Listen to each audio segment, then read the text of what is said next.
Good morning, students. Welcome to our lockdown special online classes. अब हमारा जो topic चला हुआ है वो चैप्टर 4 चला हुआ है और उसकी 2 वीडियोस हम कर चुके हैं। जो पहले 2 पार्ट रहे हैं इस पार्ट के, उसमें हम पढ़ चुके हैं कि मांग क्या होती है, मांगी गई मात्रा क्या होती है, मांग वक्र, मांग अनुसूची, मांग फलन और मांग फलन के बाद हमने पढ़ा था कि मांग का नियम क्या है।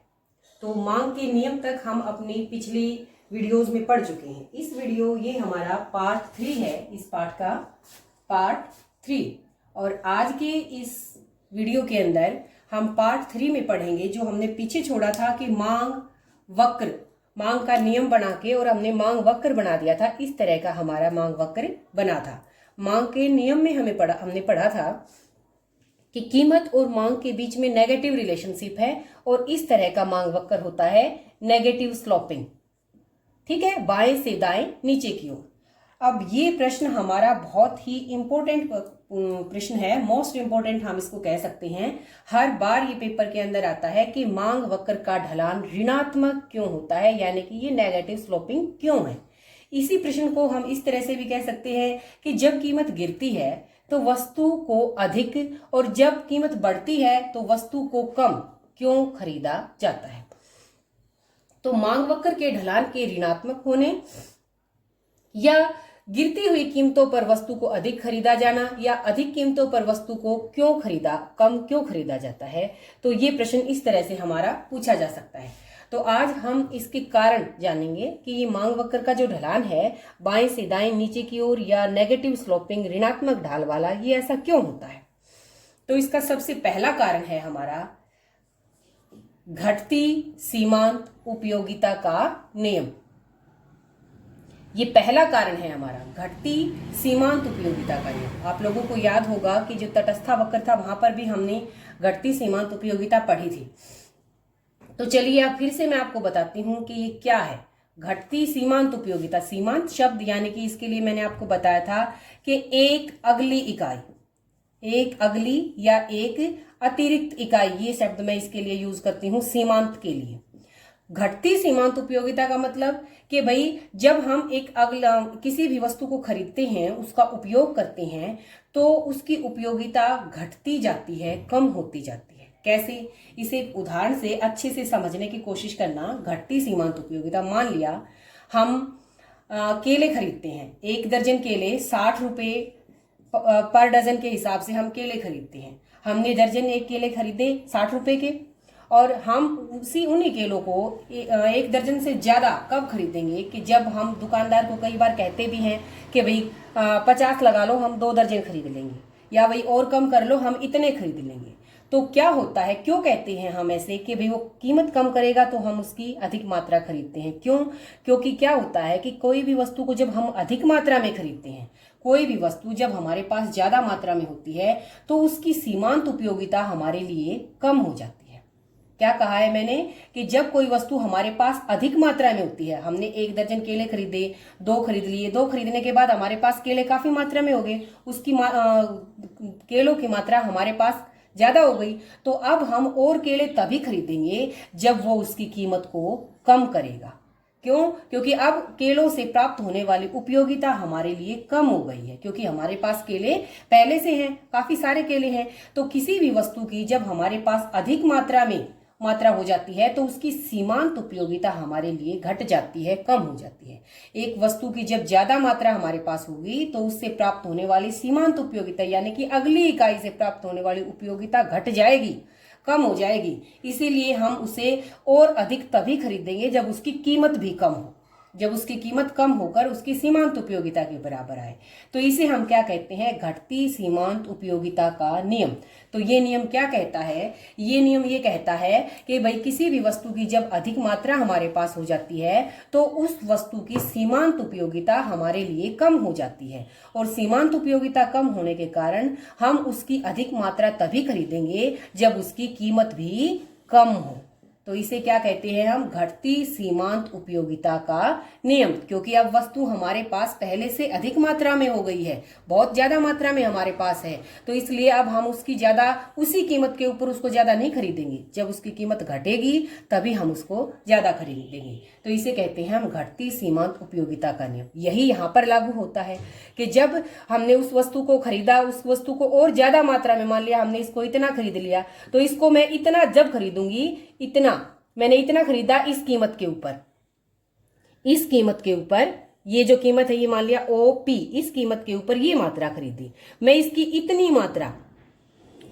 इतनी मात्रा तब खरीदूंगी जब इसकी कीमत यहां से घटकर यहां हो जाए।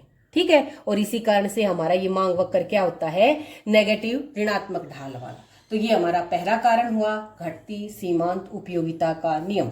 बहुत ही मोस्ट इंपोर्टेंट है ये हमारा कारण, आपको याद, इसका अकेले इसका भी प्रश्न पूछा जा सकता है। घटती सीमांत उपयोगिता का नियम किसे कहते हैं? तो किसी वस्तु की जब हमारे पास अधिक मात्रा हो जाती है तो उससे प्राप्त होने वाली सीमांत उपयोगिता हमारे लिए घट जाती है, कम हो जाती है। ठीक है, इसे कहेंगे हम घटती सीमांत उपयोगिता का नियम।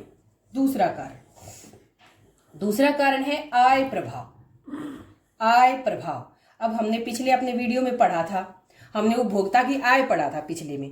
तो उपभोक्ता की आय का और क्या बताया था हमने, क्या संबंध होता है मांग से, कि जब उपभोक्ता की आय बढ़ती है तो वो अधिक खरीदता है, और जब उसकी आय कम होती है तो कम खरीदता है। लेकिन आय प्रभाव उससे अलग है। आय प्रभाव हम उसे नहीं कहेंगे। आय प्रभाव क्या होता है, देखिए इसे समझिए। दूसरा जो कारण है मांग वक्र के ढलान के ऋणात्मक होने का, जो दूसरा कारण है, वो दूसरा कारण है आय प्रभाव।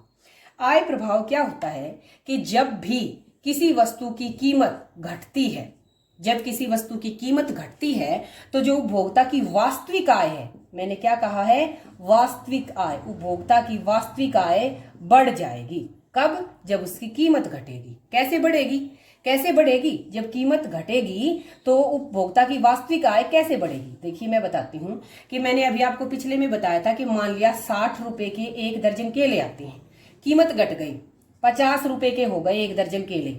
तो अब वही 1 दर्जन केले, वही 12 केले अब 50 रुपए के आएंगे, और आपके पास 10 रुपए बचे रह जाएंगे। तो 10 रुपए क्या हो गया, आपकी वास्तविक आय बढ़ गई। या हम ये कह सकते हैं कि आप 60 के केले खरीदोगे तो आपके 12 से ज्यादा केले, आप 2 केले एक्स्ट्रा खरीद सकते हो। तो वास्तविक आय क्या होती है, वस्तुओं के रूप में। तो अब आप उन्हीं पैसों से, उन्हीं 60 रुपए से पहले से अधिक मात्रा में वस्तु खरीद सकते हैं, और अगर उतनी ही वस्तु खरीदोगे तो कुछ पैसे आपकी जेब में बचे रह जाएंगे। तो इसे ही हम क्या कहते हैं, आय प्रभाव। यानी कि जब किसी भी वस्तु की कीमत कम होती है, घटती है, तो उपभोक्ता की क्या बढ़ेगी, वास्तविक आय बढ़ जाएगी। वास्तविक आय यानी कि या तो वो उन्हीं रुपयों से ज्यादा सामान खरीद सकता है, या उतना ही सामान खरीदकर कुछ पैसे अपने पास बचा कर रख लेता है। और इस वजह से क्या होता है, फिर मांग वक्र का ढलान ऋणात्मक हो जाता है कि भाई अब पहले से कम कीमत जब हुई तो वो अब उन कम कीमत से ज्यादा मात्रा में, कीमत कम हुई तो कम कीमत से ज्यादा मात्रा में वो सामान खरीद सकता है। तो दूसरा कारण मांग वक्र के ढलान का आय प्रभाव। ठीक है, आय प्रभाव में मैंने आपको वास्तविक आय से जोड़कर बताया है कि कीमत के घटने से उपभोक्ता की वास्तविक आय बढ़ती है। ठीक है, वास्तविक आय यानी कि वस्तुओं के रूप में आय। अब तीसरा कारण है हमारा मांग वक्र के ढलान का तीसरा कारण, प्रतिस्थापन प्रभाव। पिछली वीडियो में हमने पढ़ा था प्रतिस्थापन वस्तुएं क्या होती हैं। प्रतिस्थापन वस्तुएं जिनका एक दूसरे के स्थान पर हम प्रयोग करते हैं। अब ये प्रतिस्थापन प्रभाव आया है। प्रतिस्थापन प्रभाव क्या होता है, प्रतिस्थापन प्रभाव भी उन्हीं की तरह उसी से मिलता जुलता प्रभाव है। प्रतिस्थापन प्रभाव क्या होता है कि जब दो प्रतिस्थापन वस्तुओं में से क्या होता है कि एक वस्तु की कीमत बढ़ जाती है, ठीक है, एक वस्तु की कीमत घट जाती है, तो एक वस्तु की कीमत के घटने से क्या होएगा कि जो दूसरी वस्तु के उपभोक्ता हैं वो जो अधिक कीमत पर है उसको छोड़कर और जिस वस्तु की कीमत जो सस्ती हुई है उस वस्तु को खरीदना वो शुरू कर देते हैं। तो वो क्या कर देंगे, उस वस्तु का प्रतिस्थापन कर लेंगे, सस्ती वस्तु को खरीदने लग जाएंगे। ठीक है, सस्ती को खरीदेंगे। मैंने क्या बताया है कि दो वस्तुएं, जैसे मैं प्रतिस्थापन का उदाहरण देती हूं आपको, वही हम एग्जाम्पल ले लेते हैं कि भाई कोलगेट है और क्लोजअप है। ठीक है, ये दो टूथपेस्ट है हमारी। तो इनमें से कोलगेट के क्या हो गया, कोलगेट की जो जितने की भी वो आती थी, पहले मान लिया ये 40 रुपए की आती थी, अब ये 30 रुपए की आने लग गई। ठीक है, तो क्या होएगा, जो क्लोजअप का प्रयोग करने वाले थे वो भी अब हो सकता है कोलगेट का प्रयोग करने लग जाए। तो क्लोजअप को छोड़ दिया और इसका प्रयोग, तो इस क्लोजअप का प्रतिस्थापन कर दिया उन्होंने कोलगेट से। तो इसे हम क्या कहेंगे, प्रतिस्थापन प्रभाव। यानी कि जब एक वस्तु सस्ती होती है तो लोग जो महंगी वस्तु होती है उसको छोड़कर और उस सस्ती वस्तु को खरीदना शुरू कर देंगे प्रतिस्थापन के मामले में। ठीक है, तो इससे क्या कहेंगे हम, प्रतिस्थापन प्रभाव। तो प्रतिस्थापन प्रभाव के कारण भी क्या होता है कि उसको अधिक मात्रा में खरीदने लग जाते हैं। एक वस्तु सस्ती हुई, कम कीमत हुई, तो लोग उसको अधिक मात्रा में खरीदना शुरू कर देंगे प्रतिस्थापन प्रभाव के कारण। तो तीसरा कारण मांग वक्र के ढलान के नेगेटिव होने का क्या हुआ, प्रतिस्थापन प्रभाव। अब आते हैं अपने चौथे पॉइंट के ऊपर, उपभोक्ता समूह का आकार। बहुत ही आसान है ये हमारा पॉइंट, उपभोक्ता समूह का आकार। ये ऊपर वाले से मिलता जुलता ही है कि भाई जब भी कोई वस्तु किसी की कीमत कम होती है या कोई वस्तु सस्ती होती है तो उस वस्तु को खरीदने वाले उपभोक्ताओं का जो आकार है, समूह जो है, वो उसको ज्यादा खरीदने लग जाते हैं। पहले जो कोई उसका प्रयोग नहीं भी कर रहा था, ठीक है, वो भी अब उसका प्रयोग करना शुरू कर देंगे। क्यों, तो क्या हो गया, उपभोक्ता समूह का आकार बढ़ गया। ठीक है, क्या बताया है मैंने कि जब किसी वस्तु की कीमत प्राइस कम होती है तो पहले जो उपभोक्ता उसको नहीं खरीद रहे थे वो उसको खरीदने लग गए, तो उसको खरीदने वाले उपभोक्ताओं के समूह का आकार क्या हो गया, बढ़ गया। तो इस वजह से भी हमारा क्या होता है, मांग वक्र का ढाल नेगेटिव होता है, ऋणात्मक होता है। अब इसके बाद हमारा पांचवा आता है पॉइंट, विभिन्न उपयोग।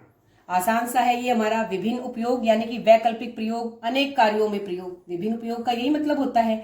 तो इसमें क्या होता है कि फिर से किसी वस्तु की जब कीमत कम होती है, कीमत जब घटती है, तो क्या होएगा कि पहले हो सकता है अधिक कीमत के ऊपर हम उसका थोड़ी मात्रा में प्रयोग कर रहे थे, अब उसके अधिक उपयोग करने शुरू कर देंगे। उदाहरण देती हूँ मैं, जैसे हम चने का यूज करते हैं, चने का घर में प्रयोग करता है भैया बेसन दाल बनाने के लिए। अगर मान लिया चने की कीमत कम हो जाती है तो हो सकता है हम ये चना जो पहले बेसन और अपने खाने के लिए यूज करते थे, अब हम अपने पशुओं को खिलाना भी शुरू कर दें।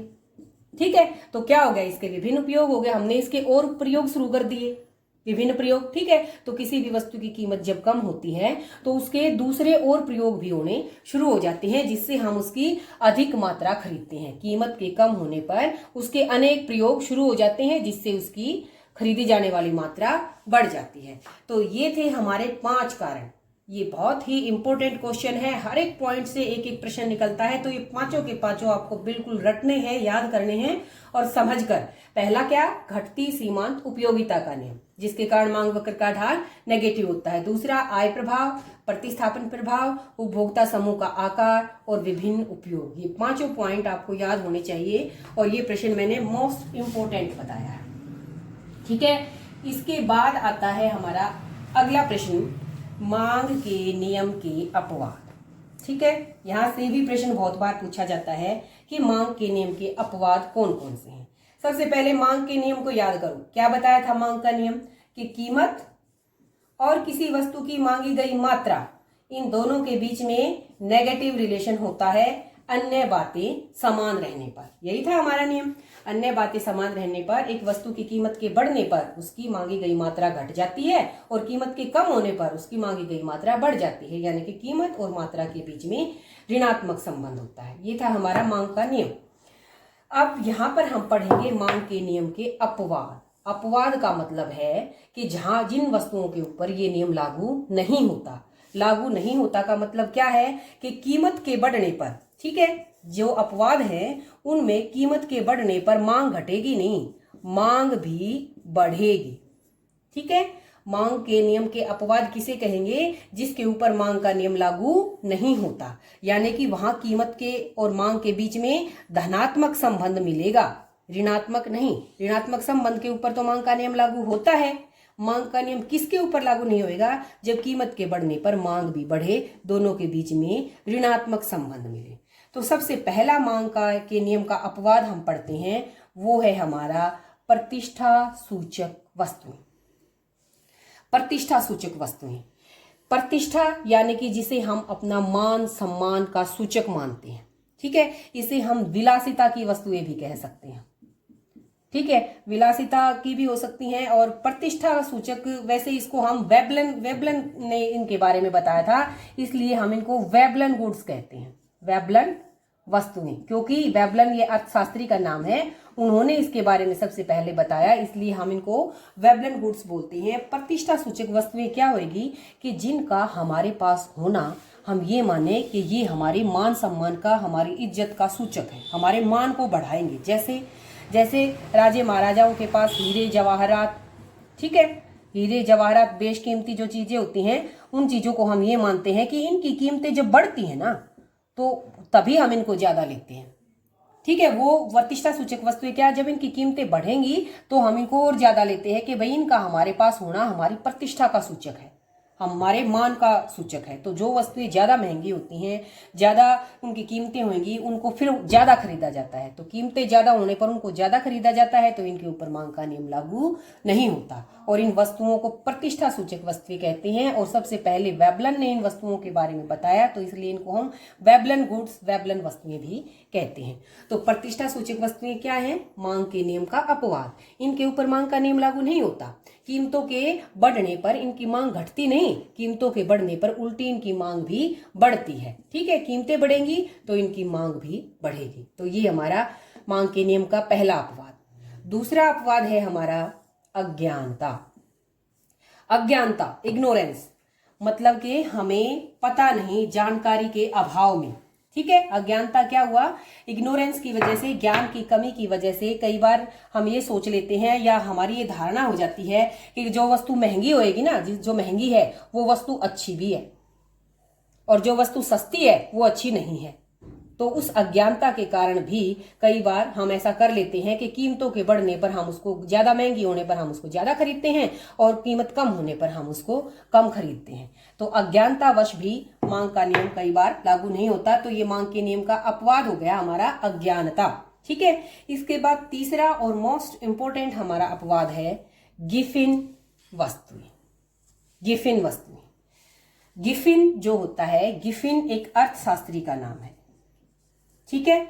गिफिन ये किसका नाम है, एक अर्थशास्त्री का नाम है, और इन्होंने सबसे पहले इनके बारे में बताया, इसलिए हमने इसको क्या नाम दे दिया, गिफिन गुड्स, ठीक है। तो गिफिन, सर रॉबर्ट गिफिन, ये पूरा नाम है उनका, रॉबर्ट गिफिन ने इसके बारे में बताया था। तो क्या होती है गिफिन गुड्स, सबसे पहली बात तो ये अपवाद है।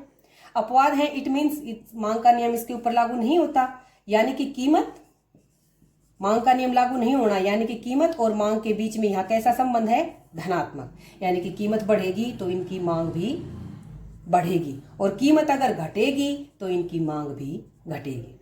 अब मैं आपको यहाँ पर बताना चाहूंगी कि वस्तुएं जो क्या होती हैं, एक होती हैं हमारी निम्न कोटि की वस्तुएं, निम्न कोटि, या हम उनको कह सकते हैं घटिया वस्तुएं। देखो कई तरह की वस्तुओं की बात कर ली है हमने, प्रतिष्ठा सूचक वस्तुएं, अब गिफिन गुड्स आ गई, और यहां मैंने कह दिया आपको निम्न कोटि की वस्तुएं या घटिया वस्तुएं। ये एक ही नाम है, निम्न कोटि और घटिया वस्तुएं। जो गिफिन गुड्स होती हैं वो एक तरह की घटिया वस्तुएं ही होती हैं। लेकिन यहाँ इंपॉर्टेंट बात क्या है, ये प्रश्न बहुत बार आता है कि जो गिफिन गुड्स हैं वो सभी की सभी गिफिन गुड्स निम्न कोटि की या घटिया वस्तुएं होती हैं, लेकिन सभी निम्न कोटि की वस्तुएं गिफिन गुड्स नहीं होती। समझ में आया, गिफिन वस्तुएं घटिया हैं, लेकिन घटिया वस्तुएं निम्न कोटि की नहीं हैं। तो इसके लिए इन दोनों के बीच में हमें अंतर समझना पड़ेगा। तो निम्न कोटि की या घटिया वस्तुएं कौन सी होती हैं, जिनको हम कमतर आंकते हैं, घटिया मानते हैं। जैसे मैं उदाहरण देती हूँ, इससे आपकी समझ में आएगा। जैसे गुड़ और चीनी, चीनी को हम अच्छा मानते हैं, गुड़ को हम इससे थोड़ा सा कम कैटेगरी में लेते हैं, ठीक है। ऐसे ही जैसे बाजरा और गेहूं, बाजरे का आटा कम यूज होता है, गेहूं को हम उससे बढ़िया में, तो ये क्या है, गुड़ हमारा क्या है, घटिया में आएगा, निम्न कोटि में, ये बढ़िया में, बाजरा घटिया में। ऐसे ही देखो मैं बात करूं डालडा, घी और देसी घी, ठीक है। तो ये क्या है हमारी, ये निम्न कोटि की वस्तुएं हैं, गुड़, बाजरा, डालडा, और ये हमारी इससे कुछ बेटर है। तो निम्न कोटि की वस्तुएं, घटिया वस्तुएं क्या होती हैं कि जिनको हम हमारी आय के बढ़ने के ऊपर, जब हमारी आय बढ़ेगी तो क्या करेंगे, हम इसको प्रयोग करना कम करेंगे और इसकी तरफ जाएंगे। बाजरे को खाना छोड़ेंगे, गेहूं खाएंगे, डालडा घी को खाना छोड़ेंगे, देसी घी खाएंगे। तो जो आय के बढ़ने के ऊपर क्या होता है, इनकी मांग घट जाएगी। जो निम्न कोटि की वस्तुएं होती हैं, आय के बढ़ने पर निम्न कोटि की वस्तुओं की मांग घट जाएगी और इन जो अच्छी वस्तुएं थी हमारी उनकी मांग बढ़ जाएगी। समझ में आया? लेकिन गिफिन वस्तुओं के मामले में क्या होता है?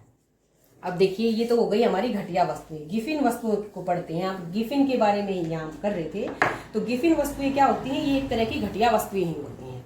तो इनके ऊपर क्या होता है? एक तो मांग का नियम लागू नहीं होता, क्योंकि ये मांग के नियम के अपवाद हैं, तो मांग का नियम लागू नहीं होता। तो जब मैं इसकी क्या बता रही हूँ, आपको डेफिनेशन बता रही हूँ कि गिफिन वस्तुएं वे वस्तुएं होती हैं जिनके ऊपर मांग का नियम लागू नहीं होता। और जो इनका आय प्रभाव होता है, आय प्रभाव वो क्या होता है? ऋणात्मक होता है, नेगेटिव होता है। आय प्रभाव ऋणात्मक होने का मतलब क्या है? कि आय के बढ़ने पर इनकी मांग कम की जाती है। ठीक है, आय के घटने पर इनकी मांग बढ़ती है। दूसरा, इसके अंदर क्या होता है कि जो आय प्रभाव नेगेटिव होता है ना, ये बहुत ही प्रबल होता है। प्रबल किसके मामले में? जो निम्न कोटि की वस्तुएं थी उनके मामले में गिफिन वस्तुओं का जो आय प्रभाव होता है वो अधिक प्रबल होता है। यही इन दोनों के बीच में अंतर है। निम्न कोटि और घटिया जो वस्तुएं हैं उनके बीच में क्या अंतर है कि जो घटिया वस्तुएं हैं उनका आय प्रभाव इतना नेगेटिव नहीं होता जितना गिफिन वस्तुओं का होता है। तो ये निम्न कोटि की घटिया वस्तुओं से भी अधिक घटिया वस्तुएं हम इनको कह सकते हैं। तो दोनों के अंदर अंतर है, फर्क है।